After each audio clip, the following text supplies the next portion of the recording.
യേശുക്രിസ്തുവിന്റെ പരിശുദ്ധമായ നാമത്തിൽ എല്ലാ പ്രിയപ്പെട്ടവർക്കും മോർണിംഗ് ഡ്യൂവിന്റെ പുതിയൊരു പ്രഭാത വചന ധ്യാനത്തിലേക്ക് സ്വാഗതം. കഴിഞ്ഞ ദിവസങ്ങൾ വളരെ അനുഗ്രഹിക്കപ്പെട്ട ആത്മീക വചനങ്ങൾ നമുക്ക് ചിന്തിക്കുവാനും ദൈവത്തെ മഹത്വപ്പെടുത്തുവാനും ദൈവം നമ്മെ സഹായിച്ചല്ലോ. അപ്പോസ്തലനായ പൗലോസ് ഗലാത്യർക്ക് എഴുതിയ ലേഖനം 5-ാം അധ്യായത്തിൽ നിന്നുള്ള ചിന്തകളാണ് നമ്മൾ ഈ ദിവസങ്ങൾ ചിന്തിക്കുന്നത്.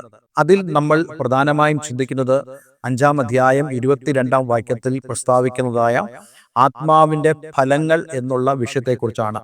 ഇതുവരെയും നമ്മൾ ചിന്തിച്ചതായ ആത്മാവിന്റെ ഫലം എന്താണെന്ന് ചോദിച്ചു കഴിഞ്ഞാൽ സ്നേഹം, സന്തോഷം, സമാധാനം, ദീർഘക്ഷമ തുടങ്ങിയ വിഷയങ്ങളെക്കുറിച്ച് നമുക്ക് ധ്യാനിപ്പാൻ തക്കവണ്ണം ദൈവം നമ്മെ സഹായിച്ചു. നമുക്കെല്ലാവർക്കും അറിയാവുന്നതുപോലെ ദൈവത്തിന്റെ ആത്മാവ് നമ്മളിൽ വസിക്കുമ്പോൾ നമ്മളിലുള്ള ഫലമാണ് ഇത് എല്ലാം തന്നെ. കർത്താവ് യേശുക്രിസ്തു പറഞ്ഞതുപോലെ വൃക്ഷത്തെ നമ്മൾ ഫലം കൊണ്ടാണ് തിരിച്ചറിയുന്നത്. ഒരുവനിൽ ദൈവത്തിന്റെ ആത്മാവ് ഉണ്ട് എന്നറിയുന്നത് അവനിലെ ഫലം കൊണ്ടാണ്.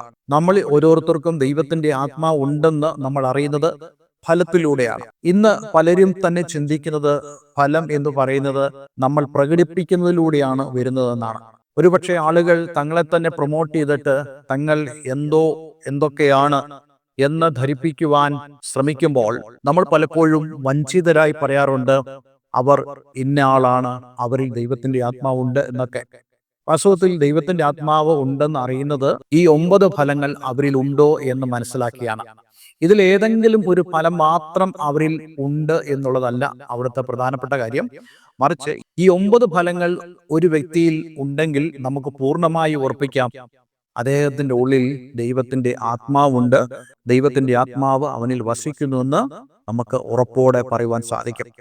ഈ ദിവസങ്ങളൊക്കെ നമ്മൾ ചിന്തിച്ചത് അതാണല്ലോ, സ്നേഹം, സന്തോഷം, സമാധാനം, ദീർഘക്ഷമ. ഇന്ന് നമ്മൾ ചിന്തിക്കുന്നത് ദയ, പരോപകാരം തുടങ്ങിയതായ വിഷയങ്ങളെയാണ്. ഞാൻ എന്തുകൊണ്ടാണ് ദയയും പരോപകാരം ഒന്നിച്ചെടുക്കാൻ ആഗ്രഹിക്കുന്നത് ചോദിച്ചു കഴിഞ്ഞാൽ ഈ 2 ഫലങ്ങളും ഏതാണ്ട് ഒന്ന് തന്നെയാണ് എന്ന് നമുക്ക് മനസ്സിലാക്കുവാൻ കഴിയും. ഈ ദയ, പരോപകാരം എന്നീ പദങ്ങൾക്ക് അല്ലെങ്കിൽ ഫലങ്ങൾക്ക് ഇംഗ്ലീഷിൽ കൊടുത്തിരിക്കുന്നതായ തത്തുല്യമായ വാക്ക് എന്ന് പറയുന്നത് ദയയ്ക്ക് കൈൻഡ്നസും പരോപകാരത്തിന് ഗുഡ്നെസ് എന്നുള്ളതായ വാക്കുമാണ്. ഇംഗ്ലീഷിൽ കൊടുത്തിരിക്കുന്നത് പോലെ തന്നെ നമുക്ക് ഇന്ന് ധ്യാനിപ്പാൻ ദൈവം നമ്മെ സഹായിക്കട്ടെ. കൈൻഡ്നസ്, ദയ. കർത്താവ് യേശുക്രിസ്തുവിൽ ഈ ദയ വളരെ വലുതായി ഉണ്ടായിരുന്നു എന്ന് നമുക്ക് മനസ്സിലാക്കാൻ കഴിയും. ഈ ദയ എന്ന് പറയുമ്പോൾ ദയ ഒരു ക്വാളിറ്റി ആയിട്ട്, ഒരു ഗുണമായിട്ട് കർത്താവ് യേശുക്രിസ്തുവിൽ ഉണ്ടായിരുന്നു എന്ന് മാത്രമല്ല, ആ ദയ പ്രായോഗികമായി കർത്താവ് യേശുക്രിസ്തു അത് വെളിപ്പെടുത്തുകയും ചെയ്തു. അപ്പോൾ ദയ എന്ന് പറയുന്നത് കേവലം വാക്കിൽ മാത്രമല്ല, കേവലം ഒരു ക്വാളിറ്റി ഒരാൾക്കുണ്ട് എന്ന് പറയുന്നത് മാത്രമല്ല, ആ വ്യക്തി ആ ദയയെ പ്രാവർത്തികമാക്കുന്ന ഒരു വ്യക്തിയും കൂടി ആയിരിക്കണം. ഇവിടെ ഗുഡ്നെസ് എന്ന് പറയുന്നതായി വാക്ക് അല്ലെങ്കിൽ പരോപകാരം എന്നുള്ള വാക്കും ഈ ദയയുമായിട്ട് വളരെ ബന്ധപ്പെട്ടതാണ്. കർത്താവ് യേശുക്രിസ്തുവിന്റെ ശുശ്രൂഷയിൽ യേശു പുരുഷാരത്തോട് ദൈവരാജ്യത്തിന്റെ മർമ്മങ്ങളെക്കുറിച്ച് പ്രസ്താവിക്കുകയും അതുപോലെ തന്നെ തന്റെ മുമ്പിൽ കടന്നു വരുന്നതായ രോഗികളോട് യേശുവിന് മനസ്സലിവ് തോന്നി അവരെയൊക്കെ കർത്താവ് യേശുക്രിസ്തു സൗഖ്യമാക്കുകയും ചെയ്തു. അപ്പോൾ ഈ പുരുഷാരം മുഴുവനും ഈ ശുശ്രൂഷ അനുഭവിക്കുവാനും യേശുവിൽ നിന്ന് കേൾക്കുവാനും തിക്കിത്തിരക്കി യേശുവിന്റെ കൂടെ സഞ്ചരിച്ചു എന്നും നമുക്ക് കാണുവാൻ കഴിയുന്നുണ്ട്. ഒരിക്കൽ കർത്താവ് യേശുക്രിസ്തു ഒരു നിർജ്ജന സ്ഥലത്ത് ചെന്നപ്പോൾ അവിടെ എല്ലാം ഈ ആളുകൾ യേശുവിന്റെ അടുക്കിലേക്ക് തിങ്ങിക്കൂടി വന്നു. ഏതാണ്ട് ഒരു മരുഭൂമിയുടെ സാഹചര്യമായിരുന്നു അവിടെ ഉണ്ടായിരുന്നത്. അപ്പോൾ തന്റെ അടുക്കൽ കടന്നു വന്നതായ ആളുകളെ കണ്ടിട്ട് അവരോട് യേശുവിന് മനസ്സലിവ് തോന്നി എന്നാണ് വിശുദ്ധ ബൈബിളിൽ കൊടുത്തിരിക്കുന്നത്. മനസ്സലിവ് തോന്നി, അതിനർത്ഥം യേശുവിന് അവരോട് കൈൻഡ്നസ് ഉണ്ടായി. ആ കൈൻഡ്നസ് എന്ന് പറയുന്നത്, ആ ദയ എന്ന് പറയുന്നത് കേവലം തന്റെ മനസ്സിൽ മാത്രം കുറിക്കുന്ന ഒന്നായിരുന്നില്ല, മറിച്ച് യേശു അത് പ്രവൃത്തിയിലൂടെ കാണിച്ചു കൊടുത്തു. നമുക്കറിയാം, അവിടെ വെച്ച കർത്താവ് യേശുക്രിസ്തു തന്റെ ശിഷ്യന്മാരോട് പറഞ്ഞു, നിങ്ങൾ ഇവർക്ക് ഭക്ഷിപ്പാൻ കൊടുപ്പീൻ.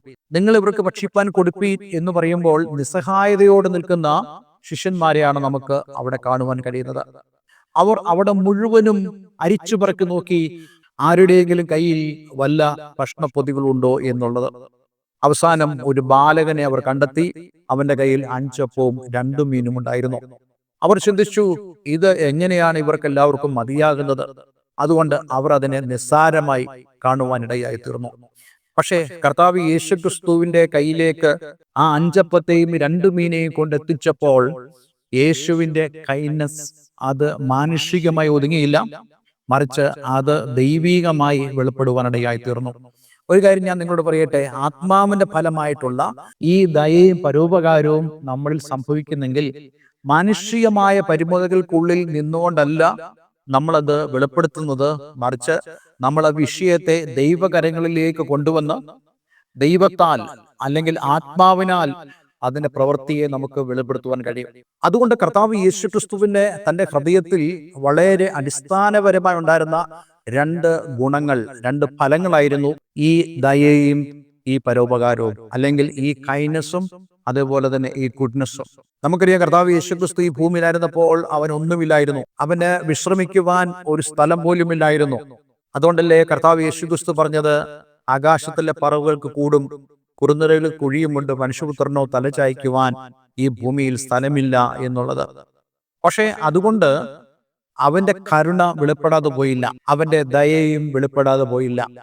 കാരണം കർത്താവ് യേശുക്രിസ്തു എപ്പോഴും ഇങ്ങനെയുള്ള സാഹചര്യങ്ങളിൽ അവൻ സ്വർഗത്തേക്ക് നോക്കുകയാണ് ചെയ്തത്. ദൈവം നമ്മളിൽ നിന്ന് ആഗ്രഹിക്കുന്ന കാര്യം, നമുക്ക് എന്തെങ്കിലും സാമ്പത്തികമായിട്ടുള്ള അഭിവൃദ്ധി ഉണ്ടാകണം എന്നുള്ളതിനേക്കാൾ ഉപരി നമ്മുടെ ഹൃദയത്തിൽ ആത്മാവിന്റെ ഫലമായ ഈ കൈൻഡ്നസും അതേപോലെ തന്നെ ഈ ഗുഡ്നസ്സും ഈ ദയയും പരോപകാര ആ ഹൃദയവും ഉണ്ടെങ്കിൽ ദൈവം നമ്മളിലൂടെ പ്രവർത്തിക്കുവാൻ തയ്യാറാണ് എന്നുള്ള വസ്തുത നമ്മൾ ഒരിക്കലും മറന്നു പോകരുത്. എപ്പോഴും നിങ്ങളുടെ ഉള്ളിൽ ഈ ആത്മാവ് വസിക്കുന്ന നിമിത്തമുള്ള ഈ ദയയും പരോപകാരവും എന്നുള്ളതായ ഫലം നിങ്ങളിൽ ഉളവാകുന്നെങ്കിൽ നിങ്ങളിലൂടെ ദൈവം അനേകരെ ഒരു അനുഗ്രഹമാക്കി മാറ്റുവാനിടയായിത്തീരും. അതുകൊണ്ട് എന്നെ കേൾക്കുന്ന പ്രിയമുള്ളവരെ, ഈ ആത്മാവിന്റെ ഫലമായ ഈ ദയയും പരോപകാരവും നമ്മുടെ ജീവിതത്തിൽ ഉണ്ടായിരിക്കണം എന്ന് മാത്രമല്ല, നമ്മൾ അതിനുവേണ്ടി ആഗ്രഹിക്കുകയും ചെയ്യണം. അതായത് മറ്റുള്ളവരെ സഹായിക്കുവാനും മറ്റുള്ളവരുടെ ദയ കാണിക്കുവാനും മറ്റുള്ളവരെ സഹായിപ്പാനും നമ്മൾ ആഗ്രഹിക്കുന്നവരാണെങ്കിൽ ദൈവത്തിന്റെ മുഖത്തേക്ക് നമ്മൾ നോക്കിയാൽ നമ്മളിലൂടെ അനേകർ അനുഗ്രഹിക്കപ്പെടുവാനിടയായി തീരും. അങ്ങനെയല്ലേ നമുക്ക് വിശുദ്ധ ബൈബിളിൽ കാണുവാൻ കഴിയുന്നത്? അതേ, സ്വന്തമായി കിടന്നുറങ്ങുവാൻ ഒരു സ്ഥലം പോലും ഇല്ല, ഞാൻ കർത്താവ് യേശുക്രിസ്തു 5000 പേരെ പോഷിപ്പിച്ചു എന്ന് പറയുന്നത് എത്രയോ വലിയ കാര്യമാണ്. അവൻ 5000 പേരെ പോഷിപ്പിക്കുക മാത്രമല്ല, 12 കൊട്ട നിറച്ചെടുത്തവനായ കർത്താവാണ്. ചോദിക്കുന്നതിലും നനയ്ക്കുന്നതിലും അത്യന്തപരമായി ചെയ്യുവാൻ കഴിവുള്ളവനായ ദൈവം. അതുകൊണ്ട് എന്നെ കേൾക്കുന്നവരെ, നിങ്ങളുടെ ഉള്ളിൽ ദൈവത്തിന്റെ ആത്മാവ് വസിക്കുന്നെങ്കിൽ തീർച്ചയായിട്ടും ഈ ഫലവും നിങ്ങളുടെ ഉള്ളിൽ ഉണ്ടാകും. ഒരിക്കലും നിങ്ങളുടെ അവസ്ഥ വെച്ച് ഈ ദയയെയും പരോപകാരത്തെയും ഈ കൈൻഡ്നസിനെയും ഗുഡ്നസിനെയും നിങ്ങൾ തള്ളിക്കളയരുത്. നിങ്ങളുടെ കയ്യിൽ ഒന്നുമില്ലെങ്കിലും നിങ്ങൾ ദൈവത്തോട് സഹായത്തിനായി ആവശ്യപ്പെടുക. ദൈവമേ, എനിക്ക് മറ്റുള്ളവരെ സഹായിപ്പാൻ ആഗ്രഹമുണ്ട്, നീ അതിനായി എന്നെ സഹായിക്കണമേ എന്ന് നാം ദൈവത്തോട് പറഞ്ഞാൽ, അതെ, ആ നിർജ്ജന പ്രദേശത്ത് 5000 പേർക്ക് വേണ്ടതായ ആഹാരം ഒരുക്കുവാൻ കഴിഞ്ഞതായ ദൈവം നിങ്ങളിലൂടെ അവന്റെ മഹത്വം ദൈവം വെളിപ്പെടുത്തും എന്നുള്ളതിൽ യാതൊരു സംശയവുമില്ല. നമ്മളിൽ ഉണ്ടാകുന്ന ഈ ദയയും ഈ പരോപകാരവും അല്ലെങ്കിൽ ഈ ഗുഡ്നസ്സും കൈൻഡ്നസ്സും അത് ദൈവത്തിൽ നിന്നും വരുന്നതാണ്. അതെ, ഈ ആത്മാവിന്റെ ഫലമായി നമ്മളിൽ ഉണ്ടാകുന്ന ഈ കൈൻഡ്നസ്സും ഗുഡ്നസ്സും ഈ ദയയും പരോപകാരവും മറ്റുള്ളവർക്ക് ഒരു അനുഗ്രഹമായി മാറും. അതെ, ദൈവം നമ്മളിലൂടെ തന്നെ പ്രവർത്തിക്കുമെന്നുള്ളത് നമ്മൾ മനസ്സിലാക്കണം. നോക്കണേ, ദൈവം നമ്മെ എത്രമാത്രമാണ് മറ്റുള്ളവർക്ക് ഒരു അനുഗ്രഹമാക്കുന്നത്. അതുകൊണ്ട് ദൈവത്തിന്റെ ആത്മാവിനാൽ നയിക്കപ്പെടുന്ന ഏതൊരു വ്യക്തിയും ദൈവത്താൽ ഈ ഭൂമിയെ അനുഗ്രഹമാക്കും.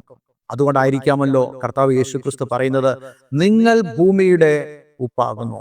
മറ്റുള്ളവരെ രുചിയാക്കുവാൻ ദൈവത്തിന് നമ്മിലൂടെ സാധിക്കും. ഒരു വാക്ക് നമുക്ക് പ്രാർത്ഥിക്കാം. സ്വർഗീയപിതാവേ, എന്ന് ഞങ്ങളെ കേൾപ്പിച്ച വളരെ മനോഹരമായ സന്ദേശത്തിനായി സ്തോത്രം. ദൈവത്താൽ ഞങ്ങൾ അനുഗ്രഹം പ്രാപിക്കുന്നു. ആത്മാവിന്റെ ഫലമായ ദയയും പരോപകാരവും ഞങ്ങളുടെ ഉള്ളിൽ തന്നതിനായി ഞങ്ങൾ അങ്ങേക്ക് നന്ദി പറയുന്നു.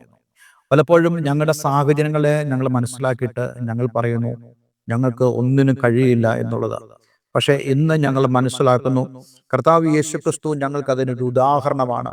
5 അപ്പത്തെയും 2 മീനെയും 5000 പേർക്ക് കൊടുക്കുവാനുള്ള ഉദ്ദേശത്തോടുകൂടെ മതിയാകാത്തതായ ആ ആഹാര പദാർത്ഥങ്ങളെ സ്വർഗത്തേക്ക് ഉയർത്തി പിതാവിന്റെ മുഖത്തേക്ക് നോക്കി പ്രാർത്ഥിച്ച് അനുഗ്രഹിച്ചപ്പോൾ, വാഴ്ത്തിയപ്പോൾ അത് ഒരു അനുഗ്രഹമായി ആ 5000 പേർക്ക് വിളമ്പിക്കൊടുക്കുവാൻ സാധ്യമായെങ്കിൽ ഞങ്ങളുടെ ജീവിതത്തിലൂടെയും ദൈവം ലോകത്തിന് അത്ഭുതങ്ങളെ ചെയ്യുവാൻ ഇടയാക്കണമെന്ന് പ്രാർത്ഥിക്കുന്നു. പ്രാർത്ഥന കേട്ടതിനായി നന്ദി. യേശു ക്രിസ്തുവിൻ നാമത്തിൽ തന്നെ ആമേൻ, ആമേൻ. ദൈവം നമ്മെ ഒരു അത്ഭുതമാക്കി മാറ്റുവാൻ ആഗ്രഹിക്കുന്നു. പക്ഷേ ആത്മാവിൻ്റെ ഫലമായ ഈ ദയയും പരോപകാരവും, ഈ ഗുഡ്നസ് ആൻഡ് കൈൻഡ്നസ് നമ്മുടെ ഉള്ളിലുണ്ടെങ്കിൽ തീർച്ചയായിട്ടും നമ്മളൊരു അനുഗ്രഹമാകും. എല്ലാവരും ദൈവം അനുഗ്രഹിക്കട്ടെ. നിങ്ങളുടെ പ്രാർത്ഥന വിഷയങ്ങൾ ഈ സ്ക്രീനിലുള്ള ഫോൺ നമ്പറിൽ ഞങ്ങളെ വിളിച്ചറിയിക്കുക. കൂടാതെ നിങ്ങൾക്ക് എന്തെങ്കിലും അഭിപ്രായങ്ങളോ നിർദ്ദേശങ്ങളോ ഈ ശുശ്രൂഷ സംബന്ധിച്ചുണ്ടെങ്കിൽ ദയവായി ഞങ്ങളെ അറിയിക്കുക. ഞങ്ങളുടെ ഇൻസ്റ്റഗ്രാം അതുപോലെ ഞങ്ങളുടെ ഇമെയിൽ ID ഇവിടെ നൽകിയിട്ടുണ്ട്. അതിൽ നിങ്ങൾക്ക് കത്തുകൾ അയക്കാം. ദൈവം എല്ലാവരെയും അനുഗ്രഹിക്കട്ടെ. Have A nice day. God bless you all.